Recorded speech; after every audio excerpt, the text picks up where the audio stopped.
কিন্তু আমি যখন যাই করি না কেন তুমি কোনো প্রশ্ন করতে পারবা না। একটা নৌকায় উঠলেন, অনেক লোকজন আছে, সবার কাছ থেকে মাঝি টাকা নিল, কিন্তু দুইজন হুজুর মানুষ দেখে আর টাকা নিলেন না। বলেন হুজুর আমার জন্য দোয়া করে দিবেন। এখনও অনেক মানুষ আছে, হুজুর দোয়া করে দিবেন। এমন সময় খিজির আলাইহিস সালাম তার হাতে একটা বস্তু নিয়ে নৌকার তলায় একটা জায়গায় টেরা করে দিলেন, ফুটা করে দিলেন। মুসা আলাইহিস সালাম বলেন, কি করলেন আপনি? যে লোকটা আমাদেরকে মোহব্বত করলো, ভালোবেসে ভাড়ার টাকা নিল না, সবার কাছ থেকে নিল, আপনি তার নৌকাটা নষ্ট করে দিলেন। মুসা আলাইহিস সালাম নামক একজন নবী ছিলেন, নাম শুনছেন? মুসা আলাইহিস সালাম এইরকম মানুষদেরকে আলোচনা শোনাচ্ছেন। হঠাৎ একজন শ্রোতা দাঁড়িয়ে জিজ্ঞেস করলেন যে হুজুর, এই পৃথিবীতে সবচাইতে জ্ঞানী মানুষকে? মুসা আলাইহিস সালাম বললেন, কেন? পৃথিবীর সবচাইতে জ্ঞানী মানুষ হলাম আমি। এই পৃথিবীর সবচাইতে জ্ঞানী মানুষ আমি। আল্লাহ তাআলা নবীদের প্রতি ওহী নাজিল করতেন, এই জন্য তারা জ্ঞানী। কিন্তু আল্লাহ তাআলা যেই ব্যাপারটা এখানে তুলে ধরার মতো উপস্থাপনা করেছেন, যেটা আমরা হাদিস থেকে বুঝতে পারি, যে আল্লাহ তাআলা এইরকমটা বেশি পছন্দ করতেন যদি বলতেন পৃথিবীতে সবচাইতে কে বেশি জ্ঞানী, এটা আল্লাহ ভালো জানে। কে জানে? আল্লাহ ভালো জানে। কিন্তু বলছেন যে আমি জ্ঞানী। আল্লাহ তাআলা তখন মুসা আলাইহিস সালামকে বললেন, মুসা, তোমার চাইতেও জ্ঞানী মানুষ পৃথিবীতে আছে। মুসা আলাইহিস সালাম বললেন, আল্লাহ তাআলা সে ব্যক্তি কোথায়? আমি অবশ্যই তার সাথে দেখা করতে চাই। বললেন, সেই ব্যক্তি হলেন হযরতে খিজির আলাইহিস সালাম। মুসা আলাইহিস সালাম বললেন, আমি তার সাথে দেখা করতে চাই। তো আল্লাহ তাআলা বললেন যে সে তো এই এলাকায় থাকে না। বলে, কিভাবে দেখা করব, সে কোথায় থাকে? আল্লাহ তাআলা বললেন যে সে দুই সমুদ্রের সংযোগ স্থানে থাকে। তো মুসা আলাইহিস সালাম যখন দেখা করবে, কিন্তু কিভাবে চিনবে যে কোথায় আছে? আল্লাহ তাআলা বললেন, মুসা, তুমি একটা মাছ নাও, ভাজি করো, এই মাছ যে জায়গায় গিয়ে জীবিত হবে ওই জায়গাতেই খিজির আলাইহিস সালাম থাকবে।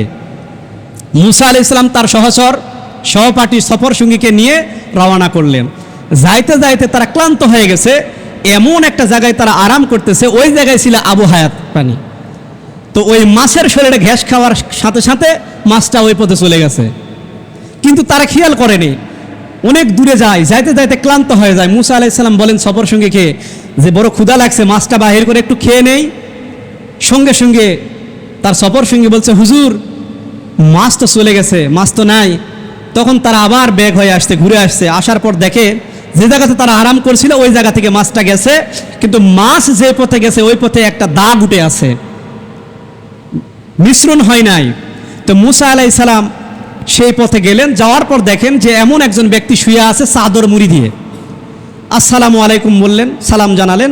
সে ওয়ালাইকুম সালাম বললেন এবং পরিচয় তুলে ধরলেন মুসা আলাইহিস সালাম যে আমি মুসা। সে ব্যক্তি বললেন, তুমি কোন মুসা? ওই যে বনি ইসরায়েলের নবী মুসা? বলে, হ্যাঁ। এবার তিনি উঠে বসলেন। বলছে, কি ব্যাপার? বলে, আমি আপনার সাথে দেখা করতে আসছি, আমি আপনার সাথে কিছুদিন থাকতে চাই। খিজির আলাইহিস সালাম বলছেন, মুসা, তুমি আমার সাথে থাকতে পারবা না। মুসা আলাইহিস সালাম বলছেন, আমাকে থাকতেই হবে। দুইজনের কথোপকথন শেষে সংক্ষেপে বলছি, খিজির আলাইহিস সালাম বললেন, ঠিক আছে, যাবা, আমার সাথে থাকবা, সমস্যা নাই, কিন্তু আমি যখন যাই করি না কেন তুমি কোনো প্রশ্ন করতে পারবা না। এই কথা বলার পর যখন তারা এই সমুদ্র পাড়ি দিবে বা নদী পাড়ি দিবে, তখন একটা নৌকায় উঠলেন, অনেক লোকজন আছে, সবার কাছ থেকে মাঝি টাকা নিল, কিন্তু দুইজন হুজুর মানুষ দেখে আর টাকা নিলেন না। বলেন হুজুর আমার জন্য দোয়া করে দিবেন। এখনও অনেক মানুষ আছে, হুজুর দোয়া করে দিবেন, মোহব্বত করে। তো এটা আজকে নতুন নয়, সেই সময় থেকেই। তো টাকা যখন নিলেন না, সবাই যখন নেমে যাবে তারাও নামবে, এমন সময় খিজির আলাইহিস সালাম তার হাতে একটা বস্তু নিয়ে নৌকার তলায় একটা জায়গায় টেরা করে দিলেন, ফুটা করে দিলেন। মুসা আলাইহিস সালাম বলে, কি করলেন আপনি? যে লোকটা আমাদেরকে মোহব্বত করলো, ভালোবেসে ভাড়ার টাকা নিল না, সবার কাছ থেকে নিল, আপনি তার নৌকাটা নষ্ট করে দিলেন। খিজির আলাইহিস সালাম বললেন, আমি আগেই বলেছিলাম তুমি আমার সাথে থাকতে পারবা না। মুসা আলাইহিস সালাম বললেন, ঠিক আছে, ভুল হয়ে গেছে, আর বলবো না।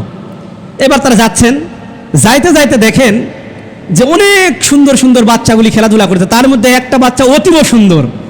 খিজির আলাইহিস সালাম তাকে ধরে গলা চিপা দিয়ে তাকে সেখানেই মারি ফেললেন, হত্যা করলেন। মুসা আলাইহিস সালাম বলেন, এটা কি করলেন আপনি? একটা মানুষ হত্যা করলেন, হত্যা নিকৃষ্ট কাজ। আর নবীরা কখনো জুলুম দেখতে পারে না, এই জন্য তিনি প্রোটেস্ট করতেছেন। তো খিজির আলাইহিস সালাম বললেন, আমি আগেই বলেছিলাম তুমি আমার সাথে থাকতে পারবা না, চলে যাও। মুসা আলাইহিস সালাম বললেন, ঠিক আছে, আমার ভুল হয়ে গেছে, বারবার তিনবার, একটাবার চান্স দেন, যদি আর একবার সবার করতে না পারি আমি নিজে থেকে চলে যাবো, আপনাকে আর কষ্ট দেব না। যাচ্ছিলেন, যাইতে যাইতে বড় ক্ষুধার্ত হয়ে গেছে, অনেক দূরে চলে গেছে। এবার খিজির আলাইহিস সালাম বলেন এই গ্রামে যাও, একটু খাবারের ব্যবস্থা করো। তখন তো আর এখনের মতো হোটেল ছিল না, স্টল ছিল না, যাই টাকা দেবো আর খাবো। তখন কি ছিল, ওই যে খাঙ্কা না কি বলেন, মানুষ সেখানে কিছু কিছু মানুষকে খাওয়াতেন। তো এমন এক গ্রামে তারা গেছেন, পুরা গ্রাম একটা একটা করে বাড়ি মুসা আলাইহিস সালাম ঘুরছে, একজন ব্যক্তিও খাবার দেওয়ার জন্য রাজি হয়নি। এমনি তো ক্ষুধার্ত শরীর, পুরা গ্রাম ঘুরলে আরো কত কষ্ট হবে, আরো ক্ষুধা লাগছে। খাবার না পেয়ে যখন খিজির আলাইহিস সালামের কাছে আসছে, খিজির আলাইহিস সালাম বলতেছে, আসো এই যে প্রাচীরটা নষ্ট হয়ে গেছে, এটা আমাদেরকে মেরামত করে দিতে হবে। তারা দুজন মিলে প্রাচীরটা মেরামত করে দিচ্ছেন। দেওয়ার পর মুসা আলাইহিস সালাম বললেন যে ঠিক আছে, এই গ্রামের একটা মানুষ আমাদেরকে খাইতে দিল না, কিন্তু আমরা তো কাজ করেছি, কাজের বিনিময়ে কিছু পারিশ্রমিক মূল্য তো আমরা পেতে পারি। খিজির আলাইহিস সালাম বললেন যে তোমাকে আগেই বলেছিলাম তুমি আমার সাথে থাকতে পারবা না।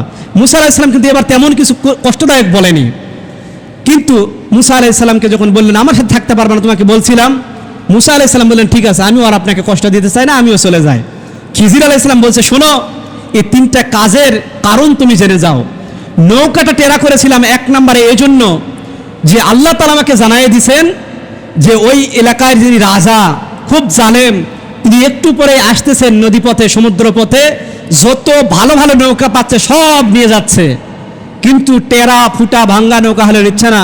তো যে ব্যক্তি আমাদেরকে মোহব্বত করে ভাড়া নিল না, তার একটা উপকার করা যায় কি যায় না, এই জন্য টেরা করে দিচ্ছি, নৌকার ভিতরে পানি উঠবে, ওই জালেম রাজা এসে দেখবে যে নৌকা টেরা নেবে না, চলে যাবে, আর তাতে করে তারা কয়েকজন মিলে ভাগে নৌকাটা কিনছে, এখান থেকে ইনকাম করে তারা খেতে পারবে। 2 নম্বর কারণ যেটা ছিল সন্তানকে হত্যা করা, এই সন্তানটা বড় হওয়ার পর অনেক বড় জালেম হবে, কাফের হবে, এমনকি এই সন্তানের জন্য তার মা বাবার ঈমান পর্যন্ত ঠিক থাকবে না, এলাকাবাসী আতঙ্কিত হয়ে যাবে। এই এলাকায় অনেক মানুষ আছে না, না এরকম যার নাম শুনলে আতঙ্ক। আমাদের গোপীনাথপুর এলাকায় MLA নাম শুনলেই আতঙ্ক, রাতের ডন, অন্ধকার জগতের রাজা ওনারা। যাই হোক, তো খিজির আলাইহিস সালাম বলছে তার গলা চিপে দিয়ে জন্য মারছি যাতে করে ভবিষ্যৎ মানে বিপদ না হয়। আর 3 নাম্বার, তুমি যে প্রাচীর নির্মাণ করেছো এইটার কারণ কি জানো? এই গ্রামের একটা মানুষও যদিও আমাদের খাইতে দেয়নি, কিন্তু এই বাড়ির মানুষগুলি ছিল অত্যন্ত ভালো, তারা 2টা সন্তান রেখে মারা গেছে, এই সন্তান দুটোর মা বাবা অতীব ভালো ছিল, কিন্তু গ্রামের মানুষ খারাপ, এজন্য টাকা পয়সাগুলি খাল খনন করে ওই জায়গায় রেখে উপরে প্রাচীর দিয়ে রাখছে, যাতে করে এই সন্তানরা বড় হলে এই প্রাচীর যখন ভাঙবে তখন টাকা পয়সাগুলি পায়। কারণ গ্রামের মানুষ খারাপ, টাকাগুলি তো দেবে না এই সন্তানদেরকে, এই জন্য আমরা এই প্রাচীরটা মেরামত করে দিয়েছি। যখন সন্তানরা বড় হবে, এই প্রাচীর যখন ভাঙতে যাবে তখন তাদের নিজেদের সম্পদ তারা নিজেরা পাবে। সবরের কথা বলছিলাম, মুসা আলাইহিস সালাম যদি সবর করতেন, আমাদের নবী বলতেছেন, তাহলে আরো কিছু ঘটনা আমরা জানতে পারতাম।